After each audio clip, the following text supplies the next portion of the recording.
Om Swastiastu. Halo semuanya, apa kabar? Mudah-mudahan sehat selalu dan tetap semangat ya.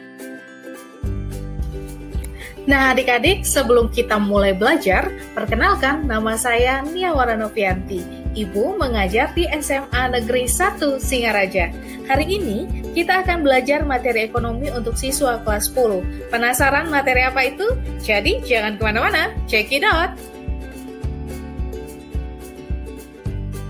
Oh iya, tidak lupa Ibu ingatkan sebelum kita mulai persiapkan alat dan buku tulis kalian untuk mencatat poin-poin penting pada video ini ya.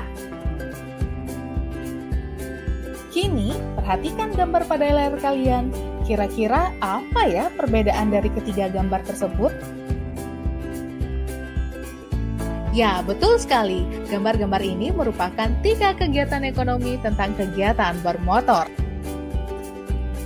Ada kegiatan pasti ada pula pelakunya. Nah adik-adik, di video kali ini kita akan menganalisis peran pelaku ekonomi dalam kegiatan ekonomi. Adapun tujuan pembelajaran kali ini, Ibu harapkan peserta didik dapat menyajikan hasil analisis peran pelaku ekonomi dalam kegiatan ekonomi. Dalam sebuah perekonomian, kamu pasti mengenal istilah konsumen dan produsen. Mereka kita sebut sebagai pelaku ekonomi, yaitu orang atau lembaga atau instansi pemerintah yang melakukan kegiatan ekonomi. Di dalam ekonomi yang lebih luas, pelaku kegiatan ekonomi tidak hanya sebatas konsumen dan produsen, penjual dan pembeli, tetapi lebih dari itu, termasuk pemerintah dan masyarakat luar negeri. Nah, bagaimanakah kita mendeskripsikan para pelaku kegiatan ekonomi dalam perekonomian? Siapa pula yang disebut sebagai konsumen, produsen, pemerintah, dan masyarakat luar negeri dalam kegiatan perekonomian? Berikut penjelasannya. Rumah tangga konsumsi memiliki faktor-faktor produksi. Rumah tangga konsumsi sebagai pemilik faktor produksi akan menjual faktor-faktor produksi tersebut kepada produsen dengan memperoleh kompensasi. Rumah tangga konsumsi akan menerima pendapatan dalam bentuk sewa, upah, gaji, bunga, dan keuntungan.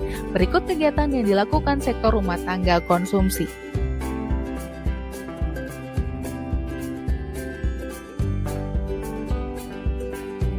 Nah adik-adik, berikut peran dari rumah tangga konsumsi.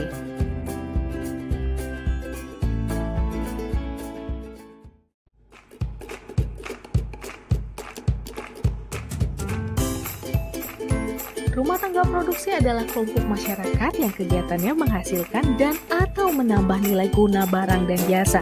Kelompok rumah tangga produksi berperan dengan melakukan kegiatan-kegiatan pokok sebagai berikut.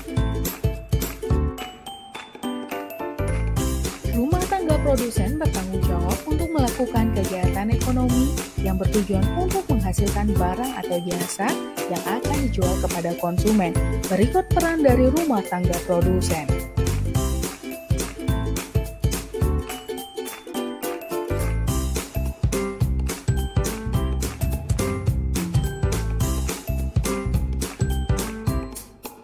Dalam sistem demokrasi ekonomi di Indonesia, pemerintah memegang peranan penting dalam kegiatan ekonomi, yaitu menentukan kebijakan-kebijakan di bidang ekonomi. Kebijakan pemerintah tersebut dalam rangka memakmurkan rakyat. Nah, adapun kegiatan ekonomi yang dilakukan pemerintah antara lain berupa. Dari penjelasan ini kita dapat mengetahui bahwa pemerintah tidak hanya melakukan kegiatan produksi, konsumsi, dan distribusi saja loh, tapi juga sebagai regulator. Keren ya? Berbeda dengan rumah tangga konsumsi dan produksi, pelaku ekonomi ini menjalankan kegiatan ekonomi untuk mencari keuntungan demi kepentingan masyarakat. Intinya, ada motif sosial yang dilakukan dari kegiatan ekonomi yang dilakukan rumah tangga pemerintah.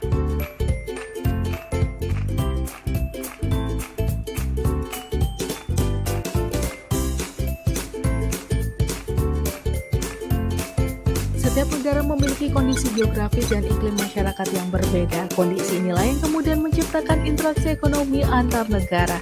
Berikut kegiatan ekonomi yang dilakukan oleh kelompok masyarakat luar negeri. Nah, adik-adik tentu sudah dapat menebak bukan jika rumah tangga masyarakat luar negeri menjadi salah satu pelaku ekonomi yang sangat penting. Berikut peran dari masyarakat luar negeri. Dalam sebuah kegiatan ekonomi tentunya terjadi interaksi antar pelaku ekonomi. Maka dari itu sekarang kita lanjut membahas mengenai hubungan antar pelaku ekonomi dalam bentuk circular flow diagram.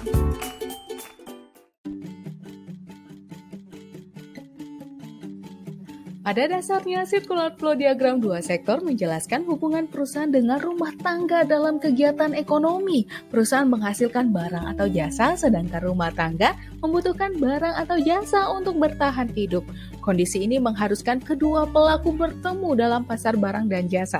Sebaliknya, perusahaan juga membutuhkan faktor produksi yang dimiliki rumah tangga. Maka perusahaan dan rumah tangga bertemu dalam pasar faktor produksi.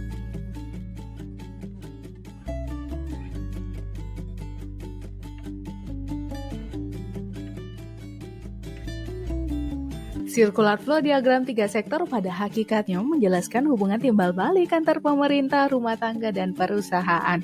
Hubungan ini terjadi diantaranya pada pasar faktor produksi dan pasar barang dan jasa. Pemerintah mendapatkan penghasilan dari pajak dan menggunakannya untuk membeli barang dan jasa dari pasar faktor produksi, pasar barang, dan RTP. Barang dan jasa ini nantinya akan dipakai sebagai bentuk pelayanan kepada masyarakat.